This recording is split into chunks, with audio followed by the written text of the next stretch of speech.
प्रिय दर्शकों, प्रभु यीशु के पवित्र नाम में एक बार फिर से हम आपका स्वागत करती हूँ।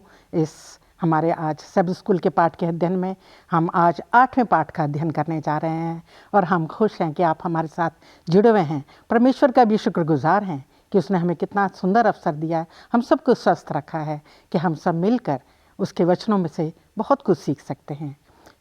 इससे पहले कि हम अपने अध्ययन को शुरू करें, मैं अपने जो हमारे अजीज़ मेहमान हैं जो हमें लेसन के बारे में सिखाएंगे, उनका भी मैं स्वागत करना चाहती हूँ। मिस्टर राजेश चंद और पास्टर आर भारती, आप दोनों का मैं हमारे इस सब स्कूल के पाठ के अध्ययन में स्वागत करती हूँ। मैं चाहूँगी कि इससे पहले कि हम दर्शकों अपने अध्ययन में चलें, परमेश्वर की अगुवाई हम चाहेंगे और मिस्टर राजेश चंद से विनती करूँगी कि वो हमारे साथ दुआ में अगुवाई करें हमारी। आइए प्रार्थना करते हैं।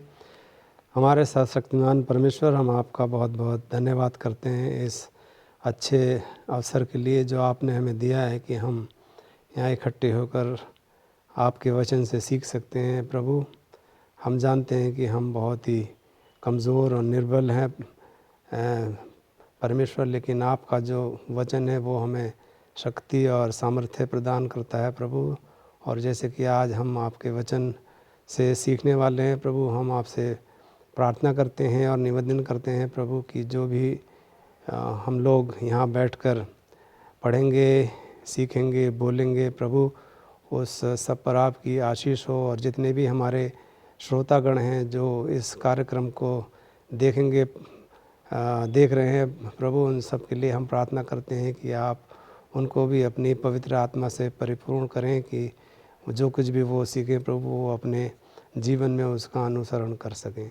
प्रभु, हम जानते हैं कि आपका आगमन जो है वो बहुत ही निकट है और हम सब अपने आप को आपके दूसरे आगमन के लिए तैयार कर सकें, ऐसी हमें शक्ति और सामर्थ्य दे प्रभु। और इस समय के लिए धन्यवाद करते हैं प्रभु, जब हम सीखते हैं वचन से हमें आशीष दें और हमारा मार्गदर्शन करें। ये विनती प्रभु यीशु मसीह के मीठे नाम में मांगते हैं, दया से सुने और ग्रहण करें। आमीन आमीन।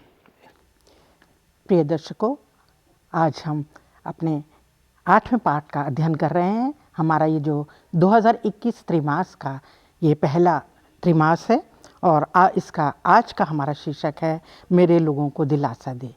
और मैं जो हूँ आपके सामने याद वचन को भी ज़रूर पढ़ना चाहती हूँ। आप लोग भी अपनी बाइबल खोल सकते हैं, जो कि यशायाह की पुस्तक उसकी 40वें अध्याय की 9वीं पद से इसमें इस तरह लिखा है, ऊंचे पहाड़ पर चढ़ जा, हे यरूशलेम को शुभ समाचार सुनाने वाली, बहुत ऊंचे शब्द से सुना, मत डर, यहूदा के नगरों से कह, अपने परमेश्वर को देखो। परमेश्वर के वचन के पढ़े जाने और सुने जाने पर आशीष हो। आज हम यशायाह के 40वें पाठ का अध्ययन करने जा रहे हैं अजीज़ों, और उसको हम और गहराई से उसमें क्या क्या बताया गया है, यशायाह का भविष्यवक्ता क्या कह रहा है, उसको हम आज जानेंगे। एक छोटी सी घटना का शुरू में यहाँ पर वर्णन किया गया जिसको मैं आपको साझा करना चाहती हूँ। उसमें एक जापानी सैनिक का वर्णन है जो दूसरे युद्ध में, महायुद्ध में जो है वो भटक गया था और वो जंगलों में छिप गया था। और जो है उसको जो है अमेरिका के विमानों द्वारा पत्थरों के द्वारा जो है लोगों को बताया गया कि जो है अब विश्व युद्ध खत्म हो चुका है। और उसके पास भी वो पत्र पहुंचा, परंतु उसने सोचा कि उनकी कोई दुश्मनों की चाल है और वो जो है वहीं जंगलों में भटकता रहा, एकाकी जीवन और तनाव का वो जो है समय बिताता रहा, बहुत भटकता रहा। उसको ये पता नहीं कि जो है शांति हो गई है, युद्ध समाप्त हो गया है।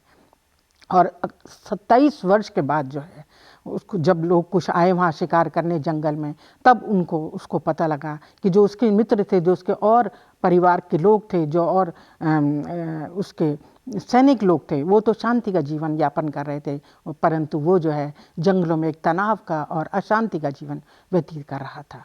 अजीज़ों, ऐसे ही परमेश्वर के द्वारा यशायाह भविष्यवक्ता द्वारा 40 अध्याय में यही जो है उद्घोषणा की गई है। वो बताया जाता है कि जो है तुम लोग जो है बहुत से संकट, जैसे कि हम पिछले अध्यायों में हमने सीखा कि राजाओं के द्वारा गलत नेतृत्व के कारण वो जो है उन्होंने बहुत सी यातनाएं प्रजा ने सही, उन्होंने जो है अपने जो मित्र जो दुश्मन थे उनसे मित्रता कर ली और उन पर ज़्यादा भरोसा किया, परमेश्वर जो कि बुरा लगा, उन्होंने अपने परमेश्वर पर भरोसा नहीं किया, जिस कारण से उनको बहुत सी सज़ा और यातनाओं का सहन करना पड़ा, बंधुआई में जाना पड़ा। और अब जो है परमेश्वर कहता है कि तुम्हारा जो है वो समय ख़त्म हो गया है, अब तुम्हारा जो है आनंद का, शांति का समय है, मैं तुम्हें सब चीज़ों से, दुख और तकलीफ़ों से निकाल लाऊंगा। यही जो है दिलासा जो है परमेश्वर यहाँ दे रहा है। इसी को आज हम गहराई से जानेंगे अपने हमारे जो मेहमान हैं उनके द्वारा।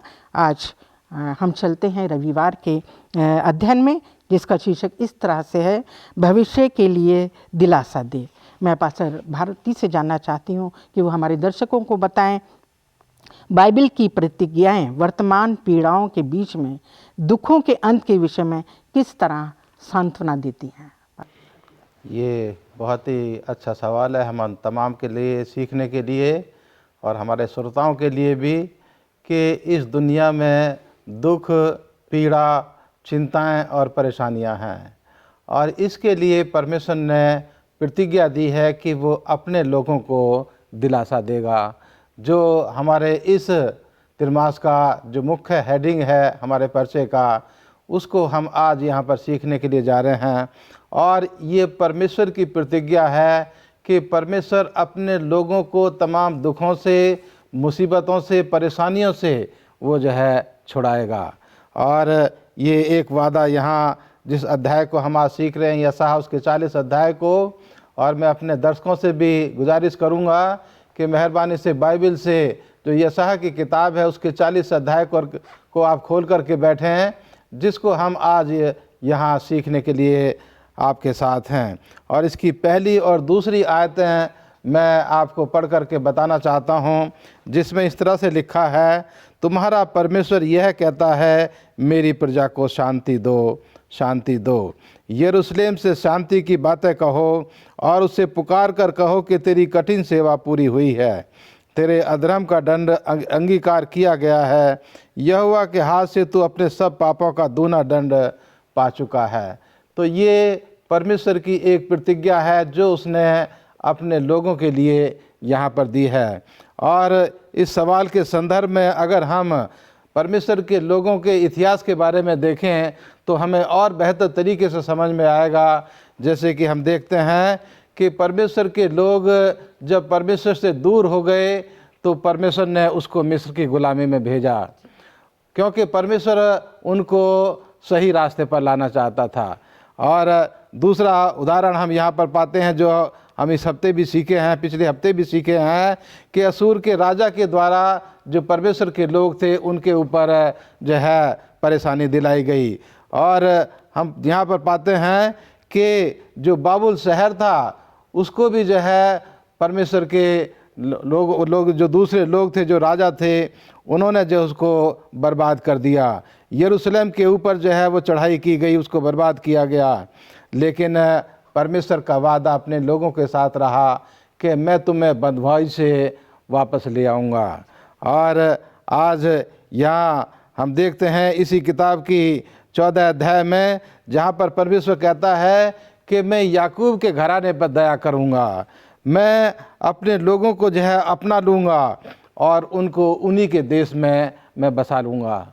तो यहाँ आज के संदर्भ में परमेश्वर अपने तमाम लोगों को ये प्रतिज्ञा देना चाहता है कि परमेश्वर आपको प्यार करता है।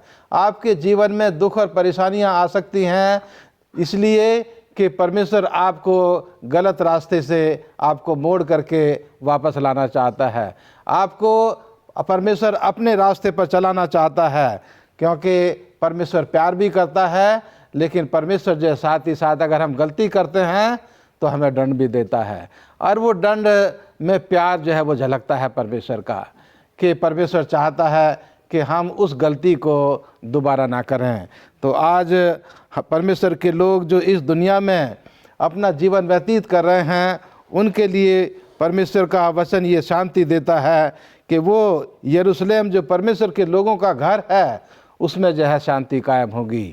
और परमेश्वर ने जो है अपने लोगों को उनकी गलतियों के लिए जो उनको दंड दिया, उसको जो है उसने पूरा कर लिया है। उनके पापों को परमेश्वर ने जो है वो माफ़ कर दिया है। और परमेश्वर अब चाहता है कि उनको उस नए यरूशलेम में, जिसका वादा प्रकाशित वाक्य की किताब में परमेश्वर ने अपने लोगों के लिए दिया है, कि उस नए यरूशलेम में परमेश्वर हम तमाम को जो उस पर विश्वास करते हैं उनको लेने के लिए वो आने वाला है। और वो शांति का राजकुमार अपने उस यरूशलेम में अपने लोगों के साथ वहाँ पर रहेगा, और वहाँ पर ना दुख होगा, ना चिंता होगी, ना पीड़ा होगी, ना मौत होगी। वो उनकी आँखों से तमाम आंसू पहुँच डालेगा। शुक्रगुजार हूँ पास्टर भारती, इतने अच्छे आनंदमय संदेश के लिए जो आपने हमारे दर्शकों के साझा किया। हमारी बाइबल जो हमें बताती है, सिखाती है, और हमें बहुत तसल्ली मिलती है कि आगे आने वाले समय कैसे है। आइए हम सोमवार के अध्ययन में चलते हैं, और उसमें मैं राजेश चंद साहब के पास दरख्वास्त करूँगी, हमारे दर्शकों को बताएं उपस्थिति, वचन और मार्ग का काम। ये जो है हमारे आज इस सोमवार का शीर्षक है। यशायाह कैसे परमेश्वर के लोगों को दिलासा प्रदान करता है।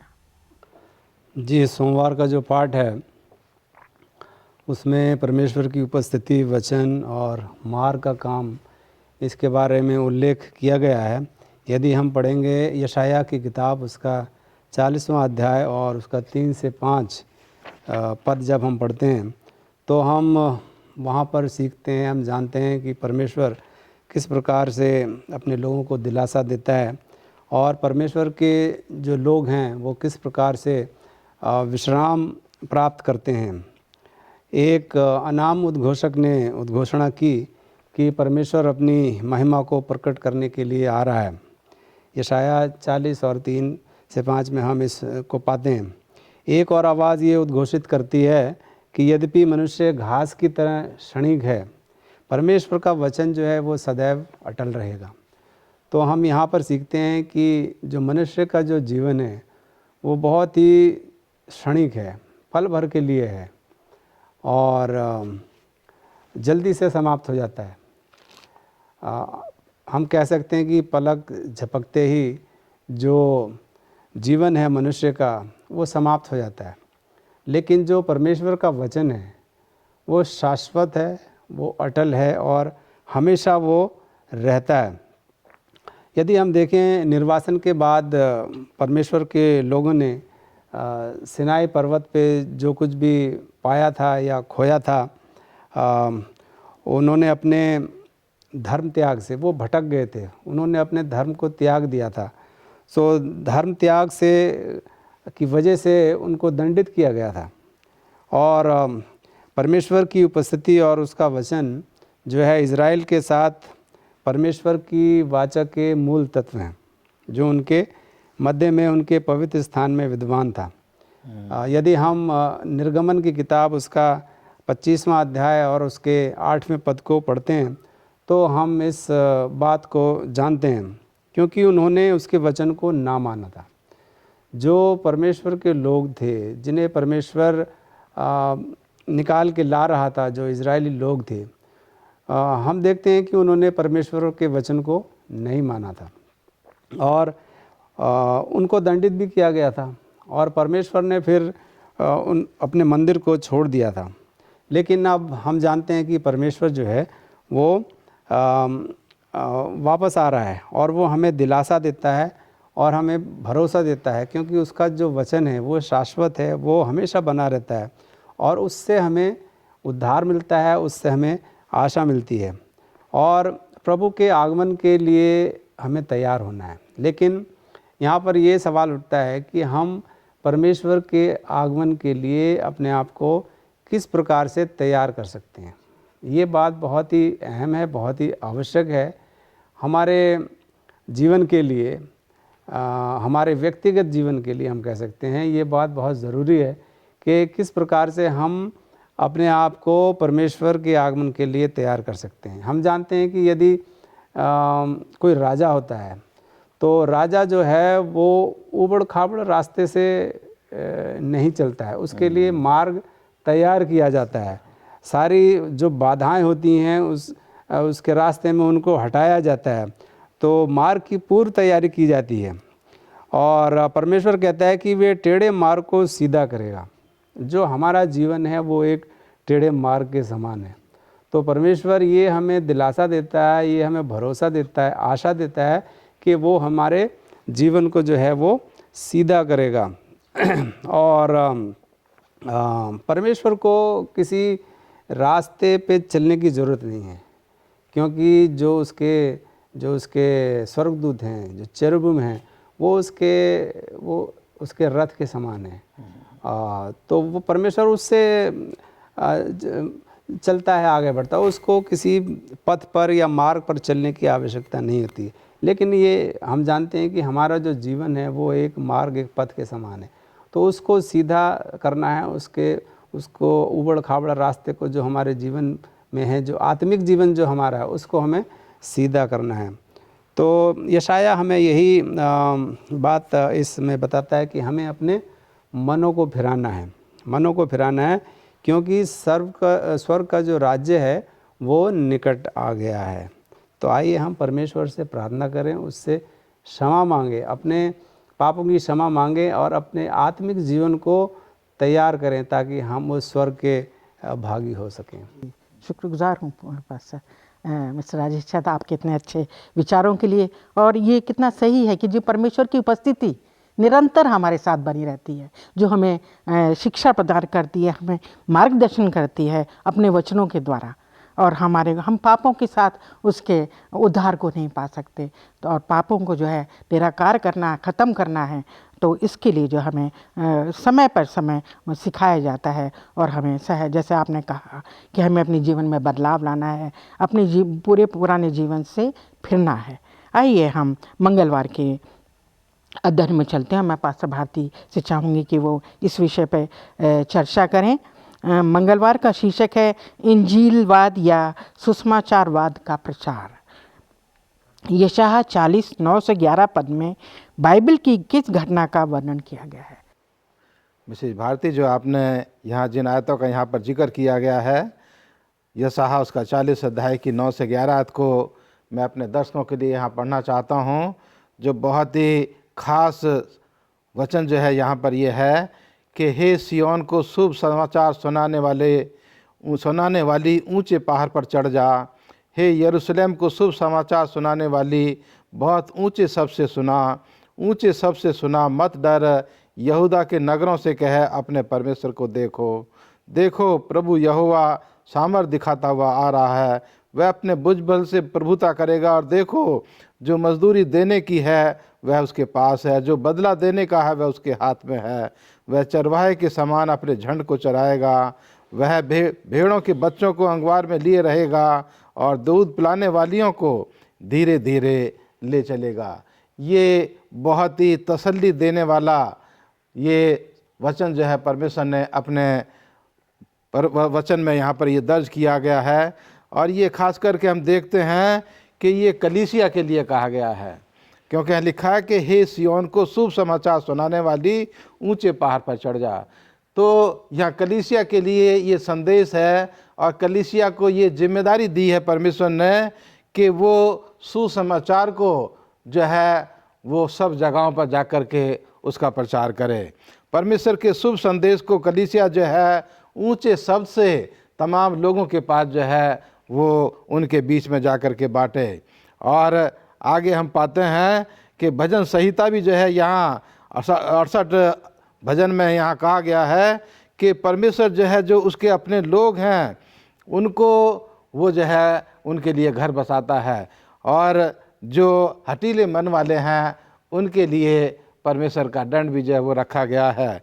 और इसकी शुरुआत जो है, अगर हम मसीह सुसमाचार की बात करते हैं तो मसीह के आने के बाद जो है वो शुरू हुआ, लेकिन परमेश्वर का शुभ संदेश वो दुनिया के शुरू से ही वो लोगों के सामने था। और इसलिए यशायाह में इसको जगह दी गई कि सुसमाचार वो एक छाया के रूप में, एक प्रतिबिंब के रूप में दुनिया के शुरू से ही लोगों के सामने था। लेकिन यीशु मसीह जब इस दुनिया में आए तो उन्होंने उसको पूरी तरह से उसको रोशनी में ला कर के खड़ा कर दिया।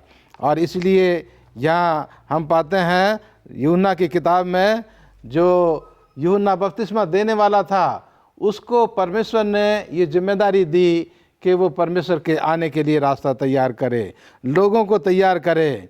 और एक और ख़ास बहुत यहाँ पर बात बताई गई है लूका किताब उसके 2 अध्याय में, कि जब खुदावंद यीशु मसीह जब बच्चा ही के रूप में वो इस दुनिया में आए, और जब वो छोटे बच्चे थे तो उनके माता पिता उनको मंदिर में लेकर के आए। और मंदिर में एक बहुत बुज़ुर्ग व्यक्ति थे जिनके नाम यहाँ पर सिमोन लिखा गया है। लूका 2 अध्याय उसकी 25 से लेकर के 38 आयत अगर आप पढ़ेंगे तो वहाँ पर इसका जिक्र है कि सिमोन जो बहुत ही बुज़ुर्ग और परमेश्वर का भक्त और धर्मी व्यक्ति था, और उसको परमेश्वर के वचन की तरफ से, परमेश्वर की पवित्र आत्मा की अगुवाई में उसको ये शिक्षा दी गई थी कि तू मसीह का बिना देखे हुए मृत्यु को जो है वो प्राप्त नहीं होगा। और यहाँ हम पाते हैं उस अध्याय में कि जब यीशु मसीह के माता पिता उसको मंदिर में लेकर के आते हैं तो सिमोन वहाँ पर आता है, और वो बच्चे को अपनी गोद में लेकर के कहता है कि अब मैंने अपनी आँखों से उद्धार को देख लिया है, और जो लोगों के लिए शुभ संदेश लेकर के आया है। और उसी मंदिर में एक बहुत बुज़ुर्ग नबिया थी जिसका नाम हन्ना यहाँ पर कहा गया है, और वो भी जो है वहाँ आकर के लोगों के सामने कहती है कि हमें उद्धार देने वाला मसीह जो है वो आ गया है, और वो लोगों के सामने इस बात का इकरार करती है कि हमें इसके ऊपर जो है विश्वास करना है। ये खुशखबरी का पैगाम मसीह के द्वारा इस बच्चे के रूप में मसीह जो है वो हमारे बीच में आ गया है। और आखिर में मरियम मगदलीनी जब यीशु मसीह जो है वो अपनी कब्र से जिंदा हो जाते हैं तो मरियम को जो है ये संदेश दिया गया कि यीशु मसीह जो है वो जी उठे हैं। तो आज कलीसिया के पास ये जिम्मेदारी है कि इस शुभ संदेश को कि यीशु मसीह इस दुनिया में आए, उन्होंने हमारे गुनाहों के लिए अपना जीवन कुर्बान कर दिया, वो मर कर के जी उठे, और आज वो जो है अपनी कलीसिया को, अपनी सच्ची कलीसिया को लेने के लिए आने वाले हैं, और जो हटीले मन वाले हैं उनको दंड देने के लिए भी यीशु मसीह आसमान के बादलों पर आने का वादा दे करके वो इस दुनिया से गए हैं। और उनका ये दूसरे आगमन का जो वादा है वो बहुत जल्द पूरा होने वाला है। शुक्रगुजार हूँ पास्टर भारती इस अच्छे उपदेश के लिए, और ये दोनों के लिए दिखाता है स्त्री क्या पुरुष, जैसा उन लोगों ने घोषणा की प्रभु यीशु की, उसी तरह जितनी भी कलीसिया में हैं, चाहे स्त्रियां हैं चाहे पुरुष हैं, दोनों को ये जिम्मेदारी दी गई है कि जो परमेश्वर की प्रतिज्ञा है उसको हम लोगों के साथ साझा करें, उसके दूसरे आमद की, और लोगों को दिलासा दें। आइए हम बुधवार के अध्ययन में चलते हैं जिसका शीर्षक इस तरह से है, दयालु सृष्टिकर्ता। मैं मिस्टर राजेश चंद से चाहूँगी कि हमारे दर्शकों को के साथ साझा करें अपने विचार।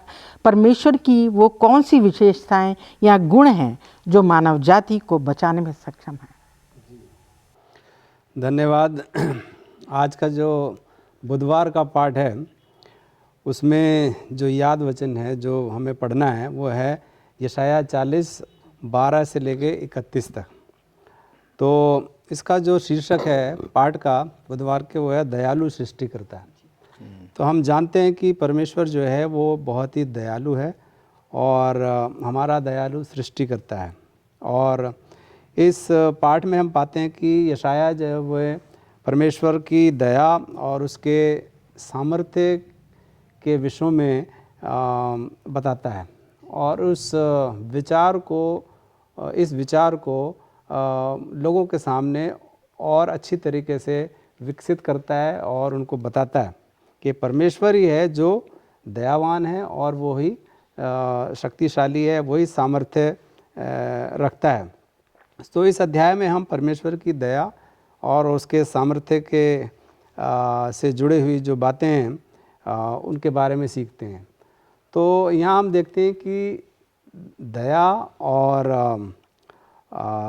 और सक्षम होना या शक्तिशाली होना, ये दोनों चीज़ें आपस में जुड़ी हुई हैं।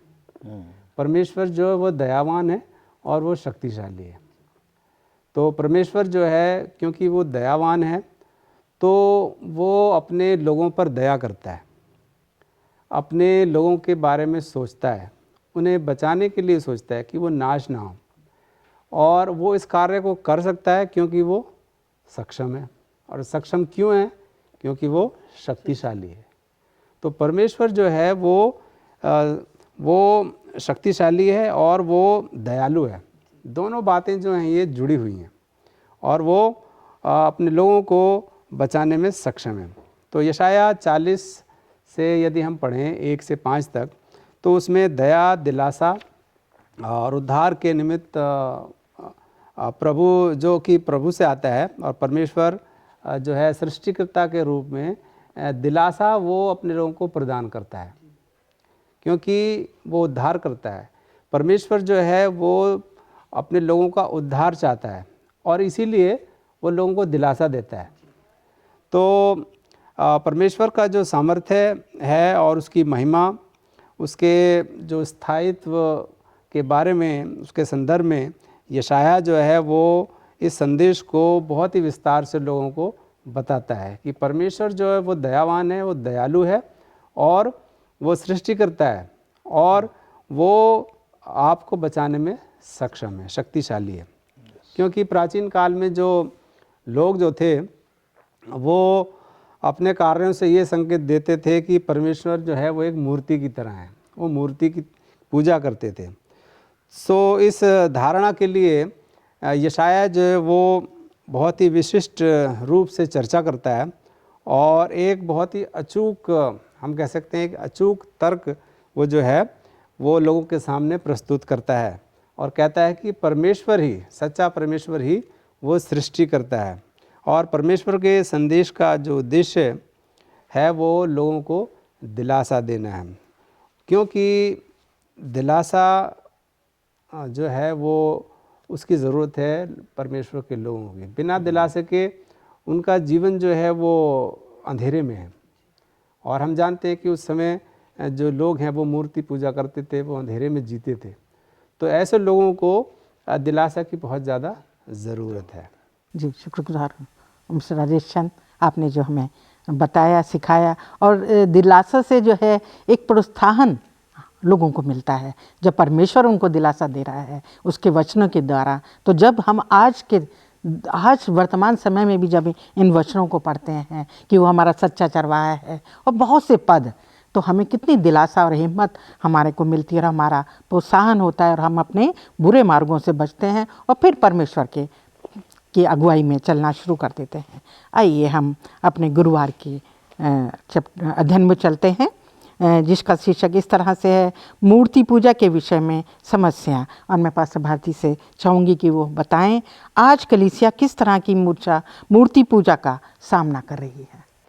इसका जवाब देने के लिए मैं जो मसीह जगत का जो इतिहास है उसकी तरफ जाना चाहता हूँ और अपने परमेश्वर के बारे में बताना चाहता हूँ कि हमारा परमेश्वर यहोवा, हमारा परमेश्वर यीशु मसीह, उसने कभी ये नहीं चाहा कि लोग जो हैं वो दुनिया की बनाई हुई या मेरे हाथ की जो बनाई हुई सृष्टि है उसकी चीज़ों की वो मूर्ति पूजा करें या उसकी वो आराधना करें।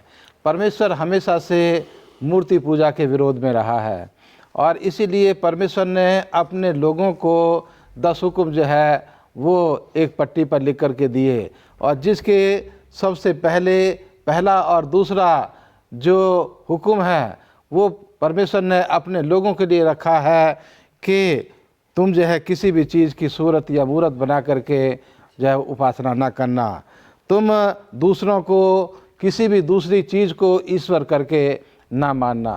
तो परमेश्वर शुरू से ही मूर्ति पूजा का विरोध करता रहा है और परमेश्वर नहीं चाहता कि उसके लोग जो हैं वो किसी भी चीज़ की सूरत या मूरत बना करके उसकी आराधना करें।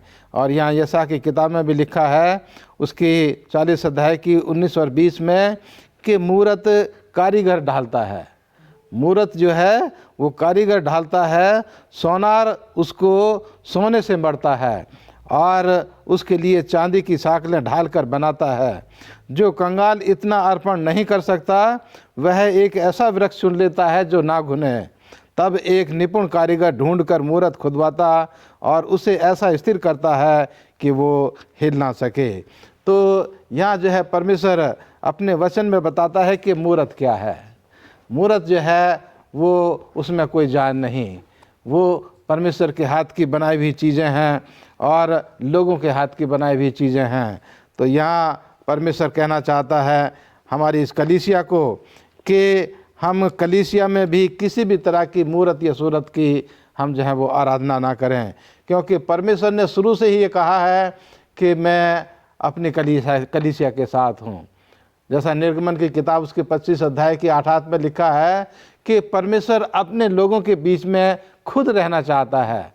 परमेश्वर हमारे बीच में वो खुद रहना चाहता है। हमारे कलीसिया में परमेश्वर की उपस्थिति वो महसूस होती है, और इसलिए परमेश्वर ने वादा भी दिया है कि जहाँ 2 या 3 मेरे नाम पर इकट्ठा होंगे मैं उनके बीच में उपस्थित होऊंगा।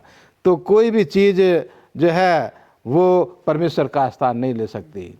लेकिन अगर कुछ लोग दुनिया के वो जो हैं इस दुनिया की चीज़ों को परमेश्वर के प्रेम के बीच में लेकर के आना चाहते हैं तो वो उनके लिए मूर्त बन जाती है।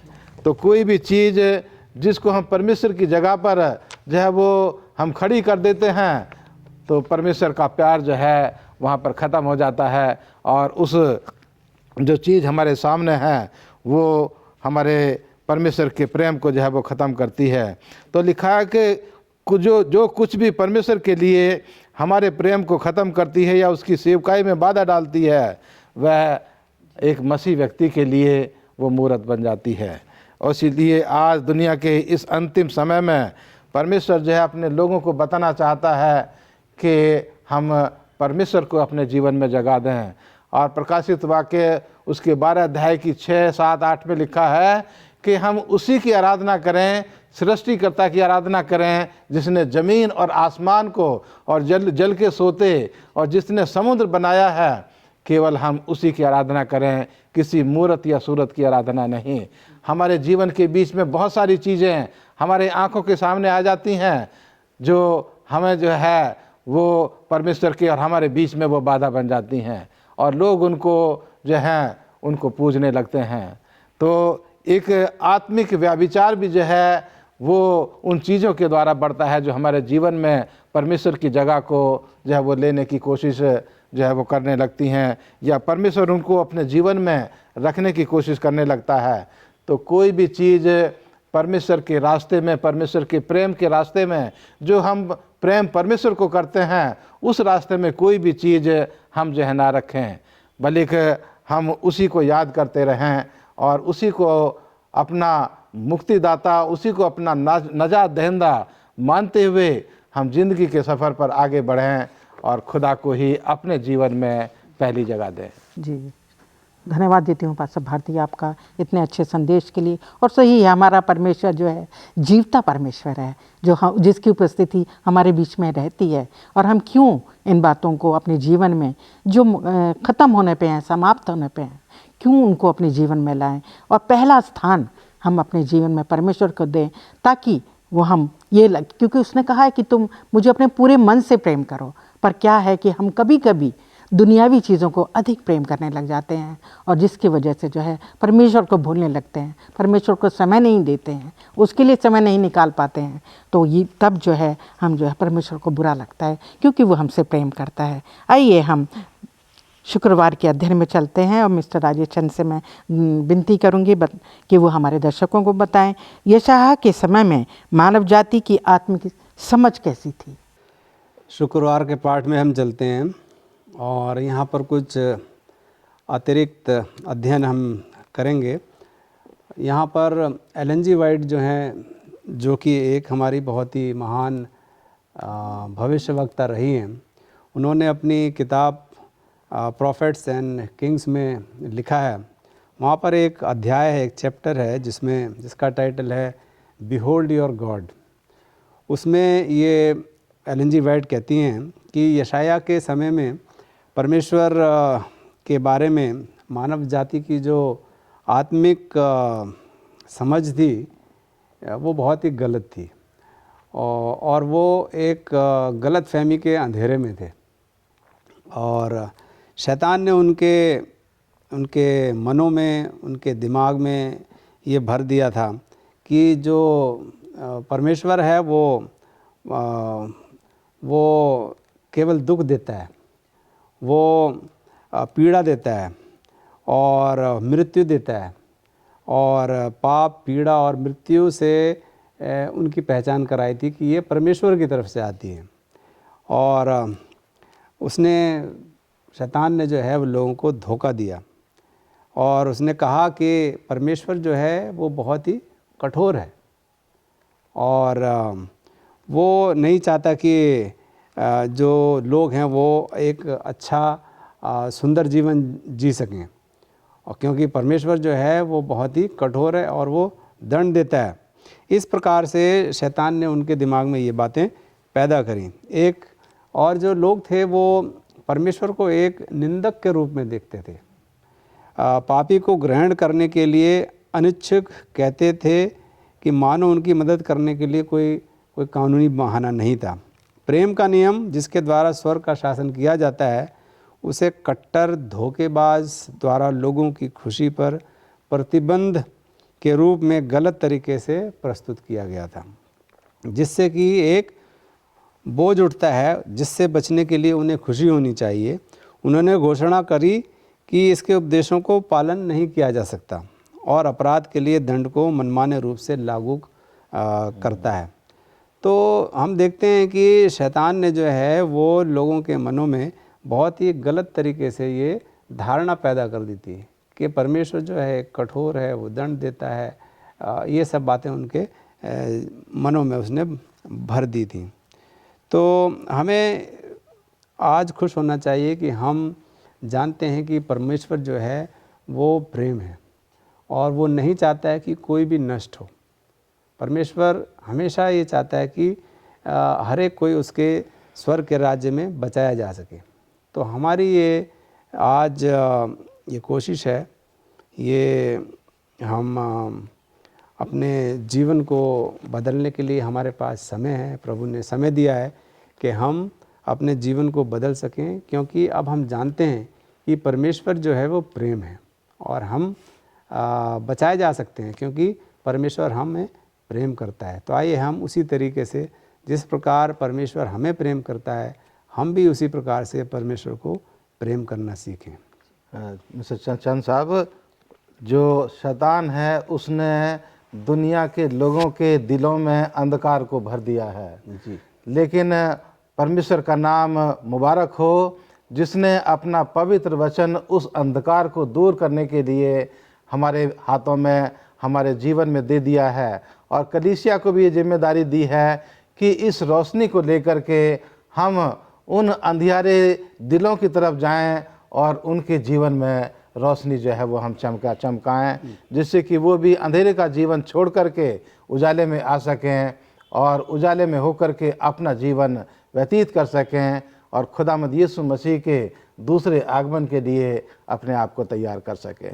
जी धन्यवाद देती हूँ पास्टर भारती, मिस्टर राजेश चंद और पास्टर भारती, आप दोनों का मैं शुक्रगुजार हूँ कि आपने इतने अच्छे संदेश और अपने विचारों के लिए हमारे दर्शकों को साझा किया, जिससे कि हम बहुत कुछ सीख सकते हैं। परमेश्वर का जो वचन यशायाह की पुस्तक ने जिसने हमें सिखाया है कि जो है हमारा परमेश्वर जो है प्रेमी परमेश्वर है और वो पवित्र है और उसने सारी दुनिया को बनाया है, सृष्टा है, वो दयालु है। और हमें जो है अपना इस दुनिया में रहते हुए हमें लोगों को साझा करना ये बातें, जैसे कि पास्टर भारती ने बताया, उनको तसल्ली देनी है। बहुत से लोग जो हैं पाप में, बहुत सी परेशानियों में और दुनियावी चीज़ों में डूबे हुए हैं, अंधकार में डूबे हुए हैं। परमेश्वर चाहता है कि उसके लोग, उसकी कलीसिया के लोग जो जानते हैं वो जो है उन लोगों को अंधकार से निकालें। और परमेश्वर की मदद हमारे साथ है, उसकी उपस्थिति हमारे साथ हर पल है, ताकि जो है वो पापों को छोड़कर एक उद्धार का जीवन जो परमेश्वर हमारे को देने के लिए तैयार है, क्योंकि वो चाहता है कि हम भी उसके पवित्र घर पे जा सकें और एक पवित्रता का जीवन हम वहाँ उसके साथ बिता सकें। तो आइए अजीज़ों, आप भी इस बात को ध्यान रखिए, आप भी इस विचारों को दूसरों के साथ साझा करें। परमेश्वर आप सबको आशीष दे। हमें विश्वास है कि आज का जो अध्ययन है उससे आपको बहुत जो है आपकी अगुवाई होगी, मार्गदर्शन हुआ होगा और आपको बहुत सी आशा मिली होगी। आइए हम अपने आज के अध्ययन को यहीं पर समाप्त करते हैं और मैं चाहती हूँ कि पास्टर भारती हम सब के लिए, हमारे दर्शकों के लिए भी प्रार्थना करें। आइए प्रार्थना करें। हे परमपिता परमेश्वर, इस दुनिया के सृष्टिकर्ता, हमारे मालिक, हमारे परमेश्वर, हम तेरे पास आते हैं और तेरा धन्यवाद देते हैं तेरे पवित्र वचन के लिए। तेरी आज्ञाओं के लिए खुदावन जो तूने अपने लोगों के लिए दी, कि परमेश्वर तू अपने लोगों को हमेशा प्यार करता है। वो गलत रास्ते पर भी जाते हैं लेकिन तू उनको फेर करके वापस लाता है।